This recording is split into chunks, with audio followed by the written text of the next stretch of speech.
Bonjour, bonjour, bonsoir, bonsoir, Nabalandi Nyonso. Il y a la voix sur cette télévision, Mbote Nabino Mbote, vous allez belé, partout dans le monde, besoin d'abisso par la 20 internautes. À niveau États-Unis, n'a pas si bien son Mbote, Sika Bozali, en Europe, n'a pas si bien son Mbote, Bozana, Asie, Océanie, en Afrique, sans oublier en République démocratique du Congo. C'est toujours votre humble serviteur, Moïse Maokantiba de la République. Les retours cannabis bino, Tozakawana, chaque fois, actualité politique et zelaga, Toyaka pour partager bisonabino, la situation politique et zawapi, Tozo Kende Wapi, Petogosuka, Wapi. Merci à Ndeko, c'est ma caméra, Arnold Deboga, na PC Mbote, Ndeko Alvi Bialé, c'est naturel.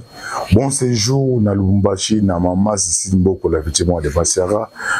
Na pesi mbote na bandeko nyonso papa Jao Benjibou bandeko nyonso basuzana biso ba la réserve de l'IDPS Alvin mwana koli équipe Mubimba Zambe a pambola bino ndenge toyoka na biso biso za bangolo na kati ya mai à chaque fois to bana mokili ezali po to partager biso na bino ba actualité politique boye bato za wapi tozokende wapi pe tokosuka wapi. Décryptage de l'actualité politique à l'élo. Paul Kagame a pris ordre à moi na Museveni va exécuter Corneille Nanga. Est-ce que Corneille Nanga vous allez exécuter? Bien vous exécuter. Masisi sous contrôle na maboko ya FRDC. Boyeba circonstance ni netindi na Corneille ya Paul Kagame a cotisé no pesi ba instruction. Na mwana Museveni exécuté Corneille Nanga. Basara liko pendant dokite boyeba nini s'est passé dans niveau ya M23. Nini oyo Corneille Nanga bnani Paul Kagame azo reproché na Corneille Nanga. Boyeba les dessous des cartes awa na rebalancer les bino ba révélation moko ya grave. Ba révélation na pena boyo kango après to rozonga boyeba circonstance nini au situation za actuellement na niveau ya Est mboka na biso en tout cas. Coup de chapeau, naba FRDC na biso coup de chapeau, naba wazalendo biso ba congolais, nyonso, awa tout tendance confondue. Eza muto opposition, eza muto ya majorité, oza muto société civile bandeko nyonso baza sima na bino, wazalendo naba FRDC na biso. Boye ba awa décryptage, sans plus tarder nazo balancer bino d'abord, bolanda ba révélation somme. Corneille Nanga, ok, ba remeta ki somme. Bongo ba pesa ki ezaki pour na recruter. Masali na rembon wana nini. Les frappes ya FRDC ba na Masisi, frappe ya wazalendo ba na Masisi Corneille Nanga akimaki na banani. Les razo kima ba ke ba kangeli a partir ya Uganda. Nde Kagame a côté ces réunions a pesi instruction a pesi ordre. Les temps où le gouvernement a vu sur RDC, ils ont négocié, ils ont collaboré et c'est une extradition a déjà condamné à mort. Déjà, basambisa bango ba condamné déjà mort. De souvent awa yemba donaye, boye ba nini eza ko se passer na kata MP3. Après récupération ya Masisi, moto na moto akomi ko lukanjela na ye. Nazo balancer les bino audio wana calamité ma vana balancer bino na rotangela bino message oyo Africa Télévision apesaka atangela bino me bandeko musu ba comprendre kati o comprendre sika makambe zaleli Afrique Télévision lobi boy débandante au sein du M23 AFC des leaders du M23 AFC et d'autres cadres prennent déjà fuite. Certains prennent la direction de Kampala et d'autres se dirigent au Congo-Brazzaville, voire même en Angola. Donc c'est-à-dire, Misusu ba kimi nanjela ya Uganda, Misusu ba kimi nanjela ya Angola, Misusu ba ki na niveau ya Brazzaville. Alors, quand on est nanga, ba pesi mbongo pona a recruter ba soldats. Hier, na habité sur kazo boule rébellion comme seni. Moi, la machine à voter ndenge zala yazo confondre mona rébellion. Kagame azumbo momoko bandeko somme wana ezali colossal, ezapenda somme de millions. Après ça, qui est, il y a dit que non, on a recruté des soldats. Au lieu que nous recruter des soldats, il y a qui cause des mercenaires. Azui bango, des mercenaires, on a sur le terrain. Et bah, il va continuer à partir est na biso, bazo maîtriser zone T. Bozo remarqué certains temps où ça dit les Wazalé on a ba FARDC il va frapper, bazo frapper grave. Alors ni ne s'est passé. Ba mususu baké na niveau ya Kampala. Alors donc certains prennent la direction de Kampala. On a bloqué ya Bananga. Et d'autres se dirigent au Congo Brazzaville. Et d'autres se dirigent au Congo Brazzaville, voire même en Angola. Une tsunami jamais vécu. Le président rwandais Paul Kagame accepte de retirer ses troupes RDF sous garantie sécurité de la part des FARDC, qui ne devront pas les attaquer par derrière. Colonel Inanga lâché par Paul Kagame vient de prendre refuge en Kampala. D'autres éléments AFC se dirigent à Brazzaville, Nairobi. Et d'autres en Angola craignent pour leur sécurité selon les indiscrétions. Selon les indiscrétions en Chine, où Paul Kagame et Félix Tshisekedi vont se rencontrer, il y a probabilité d'une rencontre restreinte entre Paul Kagame et les dirigeants des FDLR pour désamorcer la tension rwandaise. Dans les couloirs, Colonel Nanga sollicite l'implication du président angolais pour l'ouverture du couloir humanitaire et en faveur de ces hommes qui sont en secret sur l'Arce, Wind, Kichanga et Kiwanja par les éléments de Wazalendo. Donc, awa, bande konangai, nazo balancer bino sikoyo audio. Bolanda kacha audio oyo, ndenge makambo s'est passé.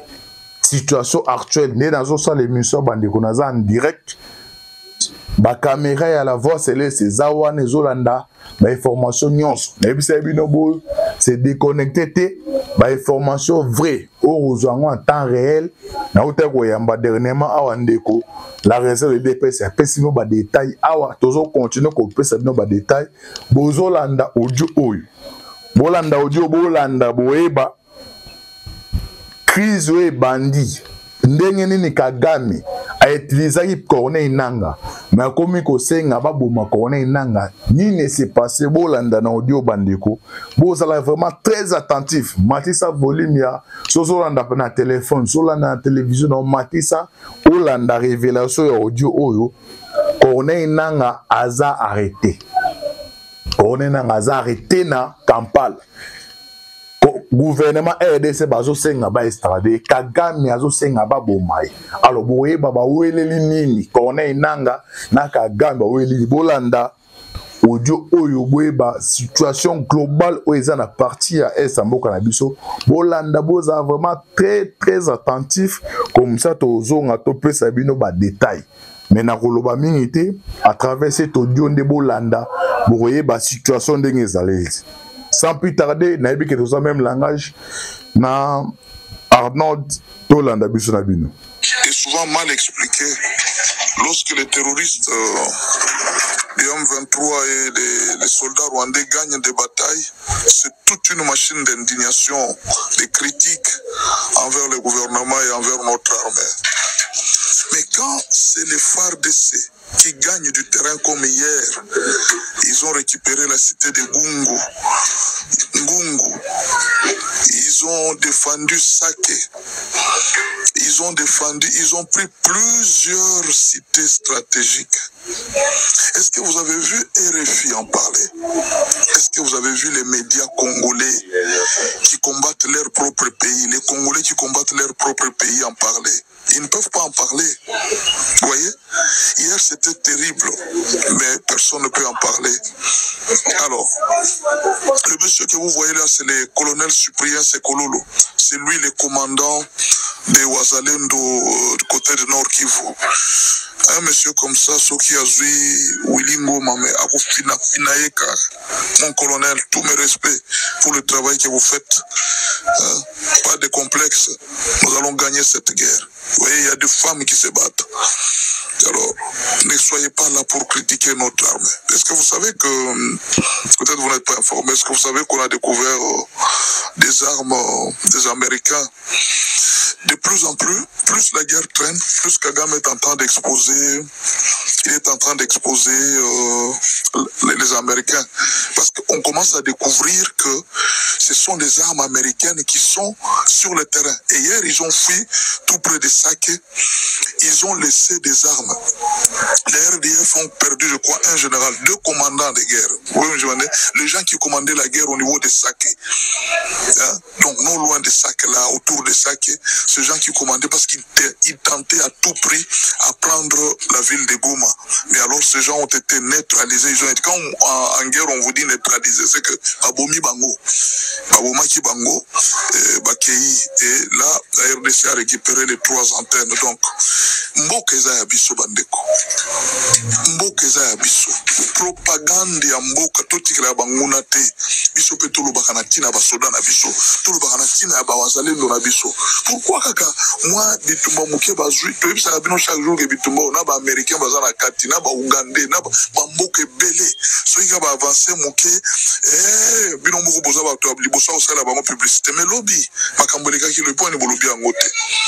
Ba commandant rwandais mibalo bakufi autour de ça qui wana point ni bozolo bangote.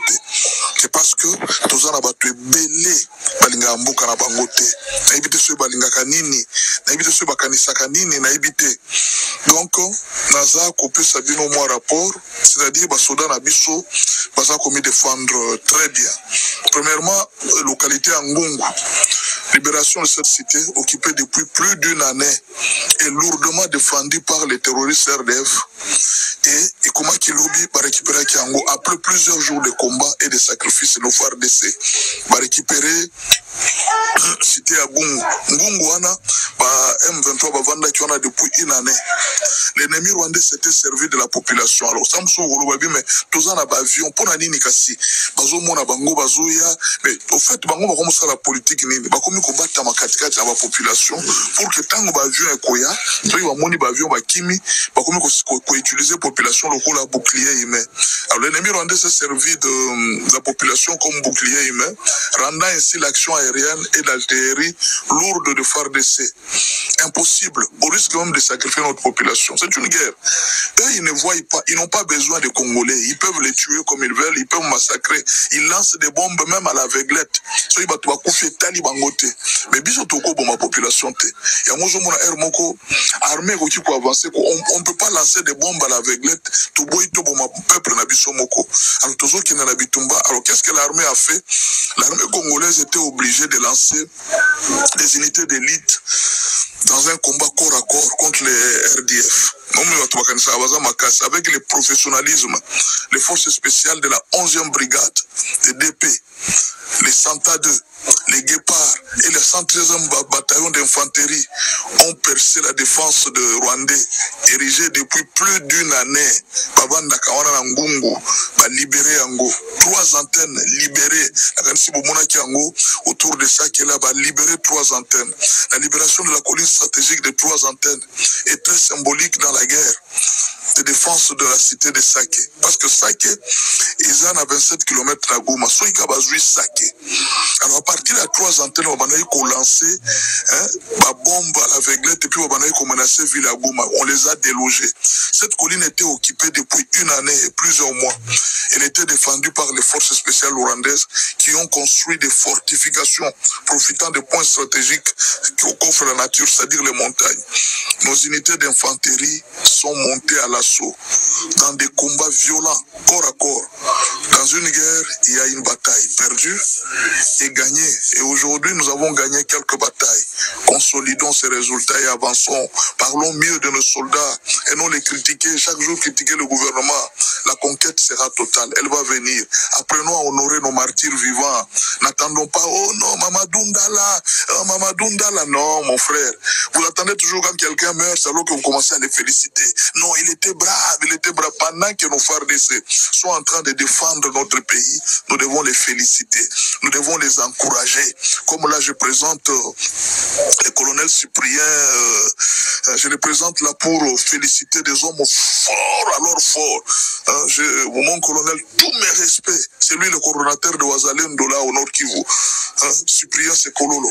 Donc, mon colonel, tous les respects. Avancez. Nous sommes derrière vous, nous vous appuyons.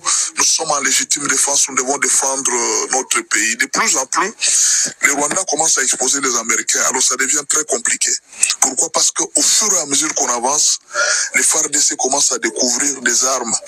Alors les soldats rwandais qu'on a arrêtés dernièrement, il a révélé que les armes que nous utilisons viennent des États-Unis. Vous voyez, ça devient compliqué. Sur le plan international, que les États-Unis soient impliqués dans une guerre qui a tué beaucoup de gens, c'est déjà un problème très compliqué pour les Américains. C'est pourquoi vous avez vu, les Américains ont encore exigé aux Rwandais et au M23, aux Rwandais d'abord de se retirer et au M23 de se retirer. Ils ont dit ça. Pourquoi? Parce que ce n'est pas seulement pour l'intérêt, c'est parce que plus nous avançons, plus les masques commencent à tomber et les États-Unis commencent de plus en plus à être exposés. Donc nous ne savons pas les jours qui viennent. Les soldats, hier, on a arrêté encore d'autres Rwandais, soldats rwandais qu'on a arrêtés. Ils vont encore exposer plusieurs autres secrets. Et plus les secrets sortent, plus les nations qui sont en guerre commencent à se faire connaître. Il y a une histoire qu'on est en train de nous raconter là, Nanga Azali sous-chef AFCT. Donc Nanga Azali sous-chef AFCT. Pourquoi? Parce que d'après Nenetoyokaki, en fait, il faut qu'on s'arrête attention parce qu'il y a des gens qui confondent les choses. Oh non, non, il faut faire attention. Les Français, ils ont bien. Français, ceux qui m'ont lobby, John Nombi serait arrêté. Et John Nombi est arrêté. Non. C'est-à-dire, on suppose. Donc, pour le moment, l'AFC, ça s'est confirmé. Ce n'est plus Nanga qui dirige l'AFC. En fait, dans le journal, nous avons lu ceci. Dans le journal Bakomi, Nanga voulait fuir avec les Shebabs. Les Shebabs, ce sont des Éthiopiens, des Somaliens. Qui pour soutenir la guerre à M23. C'est-à-dire, après ça, il y a une promesse à l'Oibo Kimisanga. Tango Bakimi, Babaniko Kimisanga, Bakomi na Uganda, Kagame a payé ordre à l'Oibo Kangaye. Alors, Tango Bakangi, Azana Uganda, et Sika Bareta qui est. Alors, d'après les informations que nous avons eues dans un journal, alors, ce qui est solo, vous a confirmé, mais au moins, ici, moi, dit que Yenda a commis qu'au Cambagnon, son AFC. Alors, c'est qu'il y a eu un problème. Déjà, nous l'avons appris dernièrement que Sultan Makenga était un peu fâché parce que, Pesakina Ngambongo à recrutement, il n'avait pas recruté les soldats. À Kanesa, il y a machine à voter, Nenge, machine à voter na Congo et Kenda, qui moutomo Walandela qui était, pour Kanesa, il peut Kagame à Rosalaye, Nenge Kabila Tika qui est, alors Kagame peut à Kotika. Alors, Makambo et Salaka, et Kangi et Kuna, donc, pour le moment, il serait arrêté, na Ouganda et il est possible qu'il soit extradé. Or, il est déjà condamné à mort. Alors, on a évité bateau nyoso balandaki bari magie banani. Est-ce que bango nyoso bakangaki bango? On ne sait pas. Il y a toujours le Congolais moko yo ezambuka nzambe. Tout bon de la pona mboka na biso bakambo nyoso ekosila. Makambo nyoso ekosila. Ba victoire biso toujours joie. Au moins, on va beta ngoli solote. Babandi kimia depuis buganga to bagangi kimingi awa. Oh no ba go ba sur centre. Au moni pasteur, au moni boskoto, au moni problème est. C'est une guerre. Dans la guerre, même Ukraine tant bana yiko bunda na Russie. À un certain moment, Ukraine a pénétré qui na territoire à Russie, à qui Kursk. C'est une guerre de konanga. Ko kanisa teke na guerre kaka atana combat à boxe. Ko kanisa teke ayondo ko bana ko beta makofi. Adversaire ko beta makofi de même Mike Tyson qui était le plus fort. Même Mohamed Ali qui était le champion du monde, il avait reçu des grands coups à bétailler. Même si vous êtes une nation forte, même les Russes ont perdu les soldats. C'est une guerre. Soyez forts. Ok. J'espère que Bandeko Bolandi, révélation est dans la carte, il y a audio. Premier élément qu'on retenir, Bakangi, ba arme, ya ba américain, na maboko ya ba rebelle. Quelques rebelles ya RDF, au Bakangaki Bango,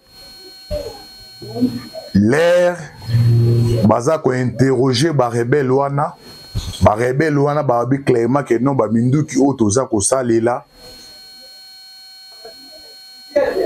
euti na États-Unis d'Amérique. Ok mundele nesi ba américain wande bazaka wana soki bazo collaborer na yo, soki bazo coopérer na yo, quel que soit problème nini bakolinga te bango bazaka sali. Bakolinga ka jamais o bazar sali. Parce que déjà ali marbe komelo que non bakangi ba rebelle. Ba rebelle que non mindu tout ça ko utiliser eza ba américain. Et puis ba talibo mindu eza ba américain donc c'est à dire Paul Kagame na ba FDL na ba M20 na baza ko accuser directement publiquement États-Unis d'Amérique. C'est que Kagame azani na problème. Parce que les Américains bazana bazo nde molimo moi molimo mabo esalaka na travers mutu yo bolingate yo bomona ka bango image na bazaka ezaka toujours blanchi jamais ba olinga bleu kwana mais ba rebelle boto kanga dernièrement awa na Masisi les FARDC na wazalendo do ba frapper bango quelques-uns na bango ba lobi que non ba arme to utiliser et outil na États-Unis d'Amérique. Deuxième des choses, nini oeza ko s'est passé entre Paul Kagame na Corneille Nangaa. Corneille Nangaa, Kagame a pesaki mbongo pona akende a recruter ba militaire. Na lettre au AFC a komelaki Kagame que non tous en ba difficulté, il faut qu'on recruter ba militaire. Kagame a bengisi Corneille Nangaa nanga kendaki tina Kigali. Bakutena Paul Kagame remettre mbongo wana bandeko eza mbongo ebele pour ne permettre na AFC na ba M23 pour na ba recruter parce que ye nani nanga ba seri bomona ba vidéo propagandiste o asala ki wana que non Fati Sekedi Tshilombo tozo ya Kinshasa ye aloba que non histoire ya Goma comme eza histoire ya ba air. Aza prêt à récupérer Goma, mais une seule condition, il faut pas recruter les militaires. Naba makamba lobaki ndeye Kagame après ça qui est confiance en demi que non, celui to pesi mbongo à recruter les militaires. Bazu ba pesi mbongo. Olé Kagame recruter les militaires, bino bomoni bateau, pardon, yenanga recruter les militaires, bomoni bateau ya rekita ki bari magie, do ba pecho bazai na PPRD o ya recruter ngwana. Sur le terrain, et comme il y a entre FARDC, Naba rebelle, bazo mona rafo fo ya kana Kigali. Et je ata 3 mois 4 mois. Mais ya ki awa to pesa ki mbongo. Tala omoni rébellion o siko omoni esika za en difficulté. Mais ya ki awa to pesa ki mbongo. To pesa ki mbongo abike non, azo recruter ba militaire. So comme ils sont bitumbe makasi bozo senga même AFC o senga renfort fait uta na Rwanda faut batinda ba jeune so Kagame pas autant là que non mieux vaut so ba o ba okufa mbongo wana pesa ki na bulu que non ye nanga a recruter ba congolais ba jeune congolais parce que parce que ba congolais là entre bango na ba kufa mais les faits azozo ceux qui bitumbe frappe ya FARDC na wazona leki makasi ezo senga renfort wana esenga faut ba jeune Rwanda bazana Kigali batinda bango alors soki ba komi na fond ba kufi na ba famille na ba kuna na niveau ya Rwanda opesa image arabe ye Kagame moni que non trop c'est trop alors comment c'est fait que non mutoyaki biso to remettre mbongo à promettre que non à recruter ba jeune il faut bazwa Goma mais sur le terrain au sein abiso tinda ba renfort na biso alinga kamona clair soka ye nanga comment comprendre que non ali makambezo kendela oyo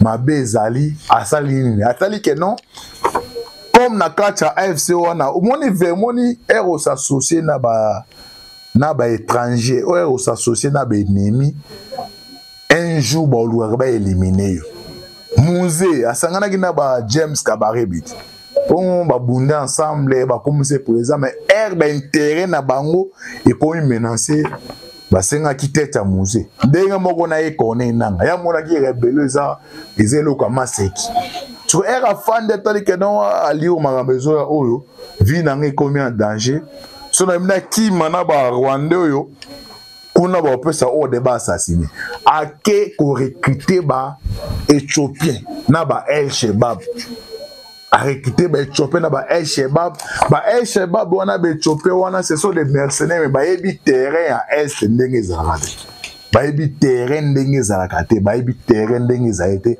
ya ka recruter bango et a recruter bango et pas ya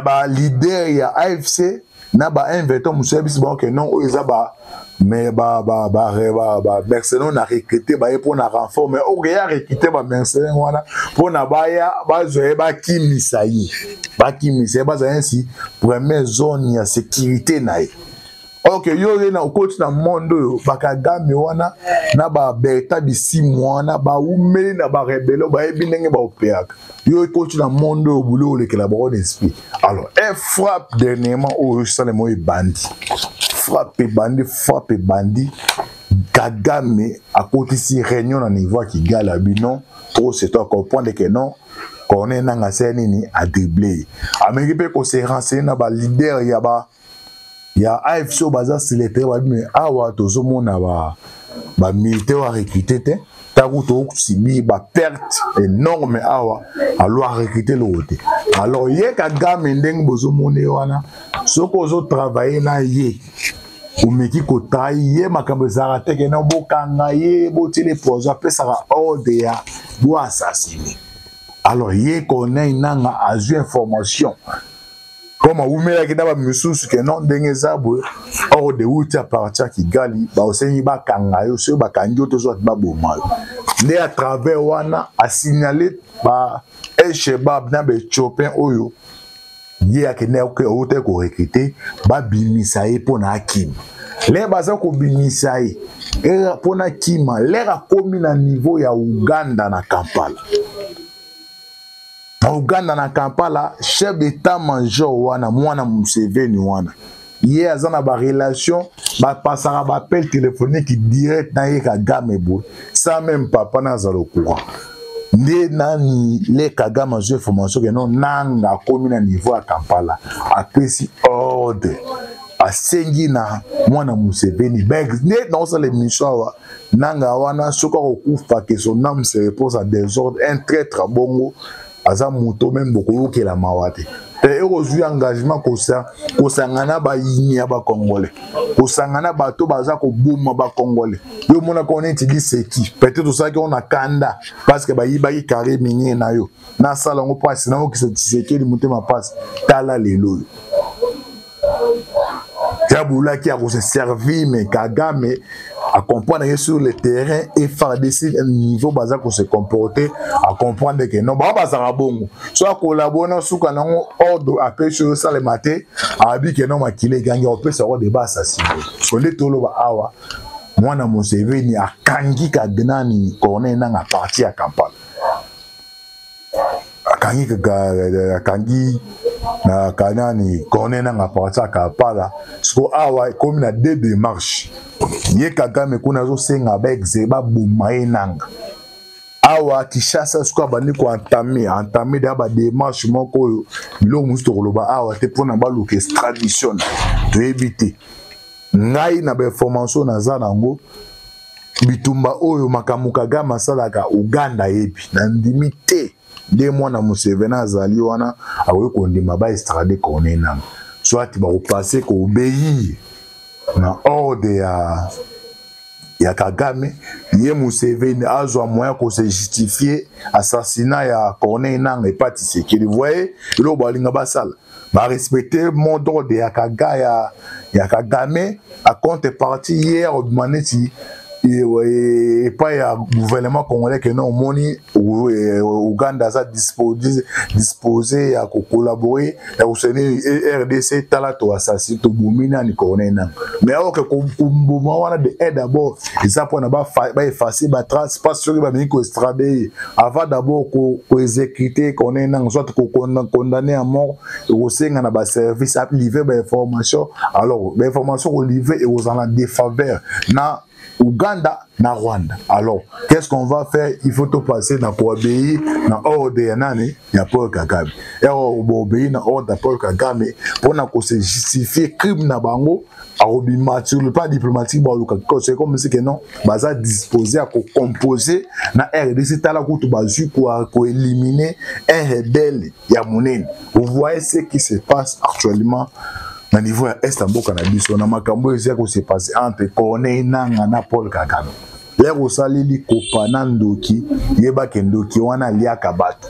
Yikuna parodeuse, peut-être abiso démocratie zali mutalekani ba critiquer régime, azo nanda kuna la lipa la muki azo misus, mais kuna soko collaborer na bango. Ba instruction ba peso ba munu respecter angote ba considérer nani ozali traître. Les ba considérer oza traître, ye Kagame atinda ka bato yo pona ko éliminer. Alors qu'on est dans esika zali ayebada ke non azana kati ya maboko ya Kagame. Donc que son âme se répond à désordre. Ce Kagame a robomai et talibisoté mais biso toujours félicité. En tout cas na chef d'état-major à Esika, pour féliciter général Pacifique Massundi Bakoma, commandement nyon sa siko batie wana en tout cas. Bo banda bongo te pona ko impressionner bo sala ngo penda bongo ezala tinati pour permettre de récupérer territoire na biso à 100%. Et on a qui dans le mbangwa na zan direct de na promettre ki bino biso zo engagement ko servir bino à chaque fois. Ma caméra na biso ya tolo bato à la voix c'est César wana ya anti-balle de la République tozo la information de près à chaque fois information autonomie pa na biso to ko na lombangu awa pour na to partager yango biso na bino yango oyeba situation ndenge zali en tout cas na komi na suka information bino vous êtes toujours connecté vous partager mission relayer yango là on a senga na bino que non vous faire attention na guerre information. J'espère que bandeko musu bokomi ko pesa raison. Que non na kati bitumba o bo bulete zaka bitumba masas bitumba information pesa la. Ngai na défi mbongo et pas la réserve mais pas baknabi si bango que non la réserve a défi mbongo et pas na ngai.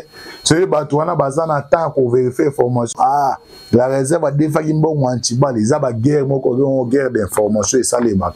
Alors bino ba congolais faut ba que non bitumbo toza ngona ba rwandais. Ezaka bitumba oya bitumba boete bitumba o ezape ya o etalipe ya information ça na kati yango na ye pona ko na ye ko partager biso na bino déjà to komi na suka na osenga le boga aya nanu a mbangu on est le boga awa to komi na suka Zamba Batrabino, affaire à suivre. Ciao.